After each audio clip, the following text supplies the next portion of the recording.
सत श्री अकाल, मैं हूँ Rizwana Saifi. Crime news channel में आपका स्वागत है। दोस्तों, आज आपको ऐसी घटना के बारे में बताने जा रहे हैं जिसने इंसानियत, मानवता और रिश्तों को भी शर्मसार किया है।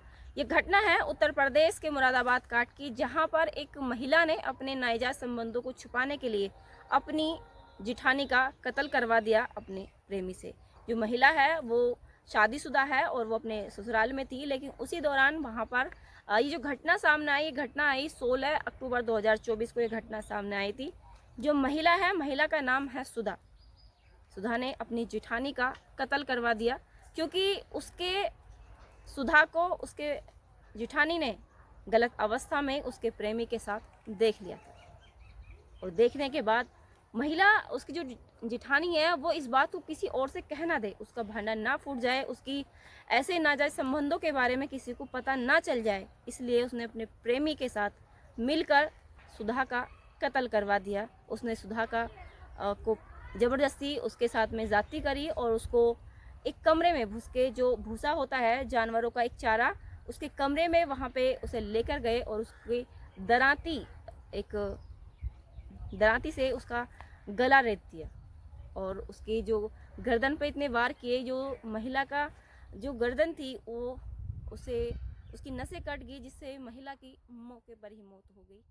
और जो सुधा है, उसने बेहोशी का नाटक किया क्योंकि वो जानती थी, क्योंकि अगर उसके कत्ल के बारे में ये पता चला कि ये उसके अपराध उसने किया है या उसके प्रेमी ने किया है, उसका राज खुल ना जाए, तो उसने अपने प्रेमी से कहा कि वो उसको रस्सी से बांध दे और एक अलग कमरे में उसको डाल दे, ताकि ये मालूम ना चले कि ये अपराध है, ये जो अपराध करने वाला है ये घर के ही हैं और इन लोगों ने ही इसका कत्ल किया है।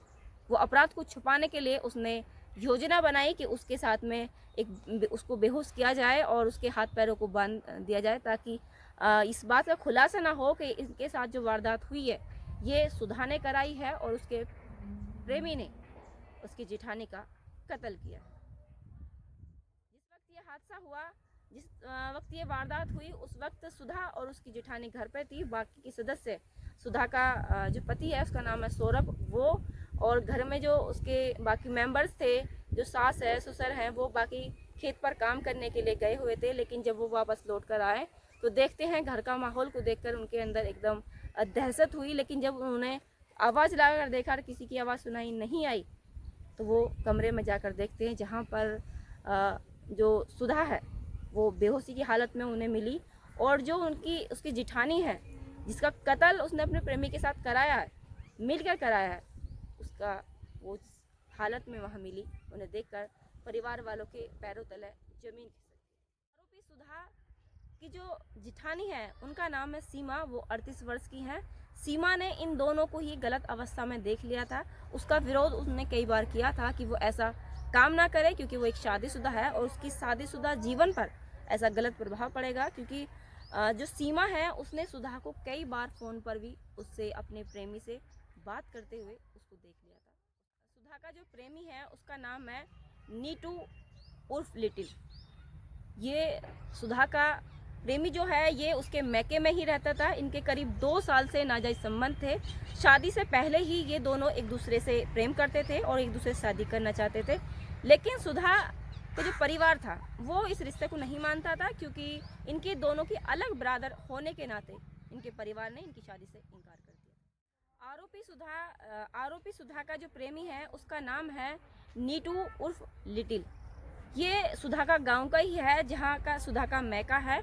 लेकिन इन दोनों का प्रेम प्रसंग करीब 2 साल से था। दोनों के नाजायज संबंध थे, लेकिन इसके बावजूद भी जो सुधा है उसके परिवार वालों ने सुधा की शादी सौरभ नाम के व्यक्ति मुरादाबाद काट के एक गाँव में कर दी थी। ये 10 जुलाई 2024 को शादी की गई।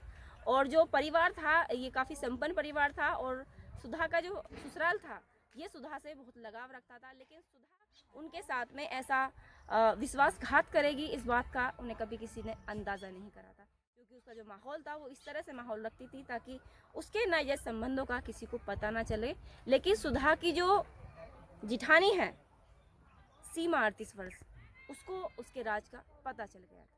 जब सुधा अपने प्रेमी से शादी करना चाहती थी, लेकिन अलग बिरादर होने के नाते उसके परिवार इस शादी को नहीं करना चाहते थे, इसलिए उन्होंने सुधा की शादी मुरादाबाद काट के गांव में सौरभ नाम के व्यक्ति से करी। 10 जुलाई 2024 को ये शादी की थी। ये घटना 16 अक्टूबर 2024 को सामने आई थी, जब सुधा ने अपने प्रेमी को अपने ससुराल में बुलाया था। सुधा ने अपने प्रेमी को अपने ससुराल में बुलाया था। वो दोनों एक कमरे में थे, लेकिन अचानक में सुधा की जो जेठानी है सीमा 38 वर्ष, वो आ गई। और जब सुधा अपने प्रेमी के साथ गलत अवस्था में थी, तो वहाँ पर सीमा 38 वर्षीय ने, जो उसकी जेठानी है, उसने वहाँ पर गलत अवस्था में देख लिया। उन दोनों का राज न खुल जाए, इसलिए उसने अपने प्रेमी नीटू उर्फ लिटिल के साथ मिलकर अपनी पत्नी अपनी जेठानी सीमा 38 वर्ष का कत्ल करा दिया। उसने सीमा को एक कमरे में खींच कर ले गए, जिसमें भूस रखा होता है, जो भैंसों का एक चारा होता है, और वहाँ पे दरांती से उसके गर्दन पे कई वार किए, जिससे उसकी गर्दन की नस कट गई और सीमा 38 वर्ष की मौत हो गई। और उसने उस वारदात को छुपाने के लिए उसने अपने प्रेमी से अपने हाथ पैर बनवाए, उसे बेहोशी का एक ड्रामा उसने किया। लेकिन जब उसका जो परिवार है वो दोपहर के वक्त घर पर आता है, आवाज़ देता है, लेकिन देखते हैं कि वहाँ पर कोई आवाज़ नहीं आ रही। तो वो कमरे में जाकर देखते, जब देखते तो जो सुधा है वो बेहोश पड़ी है, उसके हाथ पैर बंधे हुए थे। तो उसको हाथ पैर खोला, लेकिन उसकी जो हालत थी उसको देखकर लग रहा था कि वो उसके साथ कोई अपराध हुआ है, लेकिन वो अपराध नहीं था, वो इसका नाटक था। लेकिन जब वो सीमा 38 वर्ष के कमरे में जाते हैं तो उनके पैरों तले ज़मीन खिसक जाती है। वहाँ पे खून में लथपथ एक महिला सीमा 38 वर्ष का के साथ में ऐसा अपराध हुआ है, उनका कत्ल कर दिया।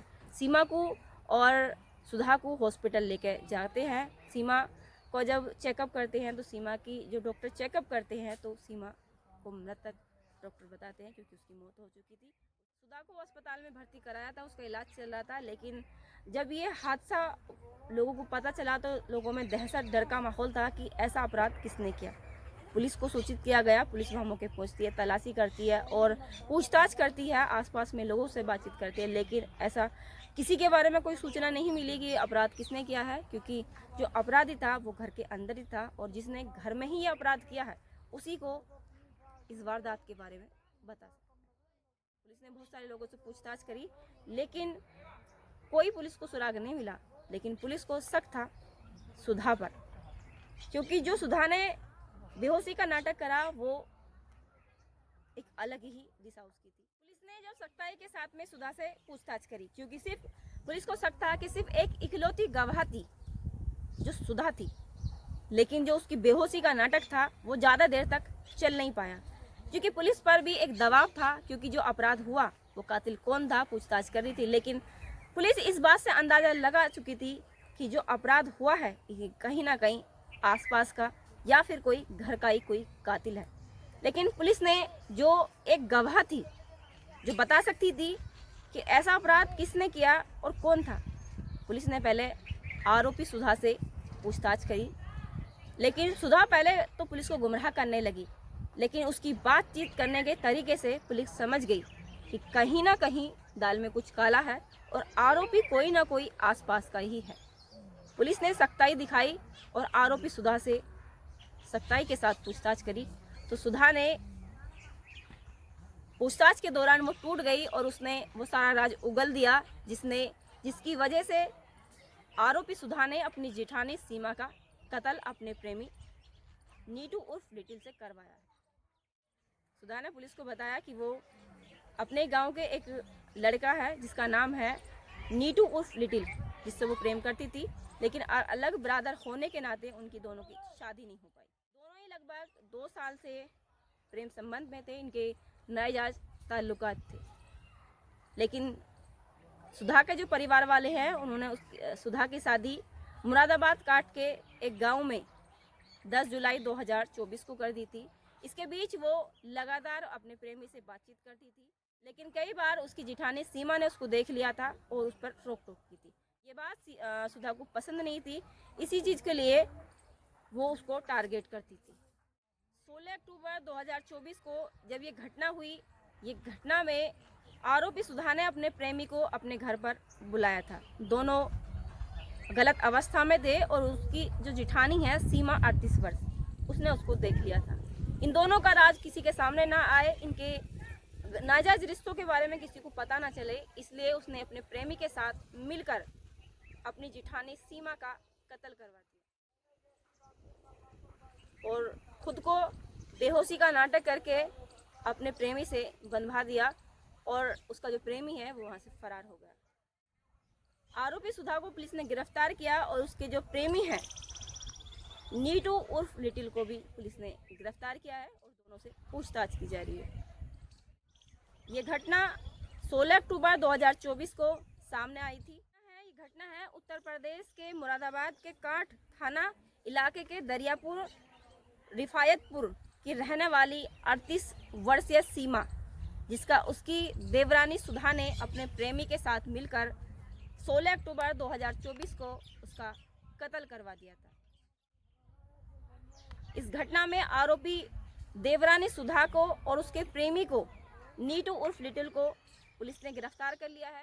एसपी ग्रामीण कुंवर आकाश सिंह जी और काट अपेक्षा निबाड़िया जिन्हें मंगलवार को सुधा से थाने में पूछताछ करी। पहले तो सुधा को पुलिस को गुमराह करने की कोशिश कर रही थी, लेकिन जब पुलिस ने सख्ताई से पूछताछ करी तो जो आरोपी सुधा है उसने सच उगलना शुरू कर दिया। आरोपी सुधा ने बताया कि उसने अपने प्रेमी नीटू उर्फ लिटिल के साथ में सुधा और नीटू एक दूसरे से शादी करना चाहते थे, लेकिन दोनों की अलग ब्रदर होने के नाते उनके परिवार ने शादी को मंजूरी नहीं दी।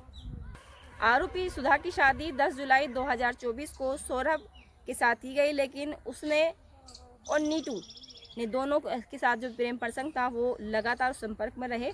दोनों शादी के बाद भी बातचीत करते थे, लेकिन एक हफ्ते पहले आरोपी सुधा को उसकी जिठानी सीमा ने बात करते हुए देख लिया था। जब उन दोनों को उसकी जिठानी सीमा 38 वर्षीय ने देख लिया तो उन दोनों का राज खुल ना जाए, इसलिए उन दोनों ने मिलकर आरोपी सुधा और उसका प्रेमी नीटू उर्फ लिटिल ने सीमा 38 वर्षीय का कत्ल कर दिया। मृतक सीमा 38 वर्ष का पुलिस ने जब सबके पोस्टमार्टम को कराया तो पोस्टमार्टम की जो रिपोर्ट में आया उसमें जो सीमा है उसके गर्दन की, मृतक सीमा के गर्दन में जो सांस लेने की जो नली थी वो कट गई थी, जिसकी वजह से सीमा 38 वर्ष की मौत हो गई थी। ऐसा सीमा की पोस्टमार्टम रिपोर्ट में आया है। इस घटना को बताने का उद्देश्य किसी की भावनाओं को आहत करना नहीं था, ना ही किसी की भावनाओं के साथ छेड़छाड़ करना था, ना ही किसी को डराना था, ना धमकाना था, ना ऐसे कार्य करने के लिए उकसाना था, बल्कि सावधान करना था, सुरक्षित करना था, सेफ करना था। इस घटना को बताने का उद्देश्य सिर्फ इतना था, सावधान रहें, सुरक्षित रहें, खुद को सेफ रखें, ऐसा कोई कार्य ना करें जिसकी वजह से आपका जीवन खराब हो या किसी का जीवन समाप्त हो। ऐसा कोई कार्य ना करें जिसकी वजह से आपका जीवन में अंधकार हो। ऐसा कोई कार्य ना करें जिसकी वजह से आपका भविष्य खराब हो। हमें सुरक्षित रहे, खुद को सेफ रखें, अपने स्वास्थ्य का ख्याल रखें, अपने आसपास का वातावरण साफ रखें और ऐसा कोई कार्य ना करें जिसकी वजह से आपका भविष्य खराब हो, आपका जीवन खराब हो या फिर आपके जीवन में कठिनाइयाँ हो। वीडियो पसंद आए तो वीडियो को लाइक कीजिए, शेयर कीजिए, कमेंट कीजिए और चैनल को सब्सक्राइब कीजिएगा। जय हिंद।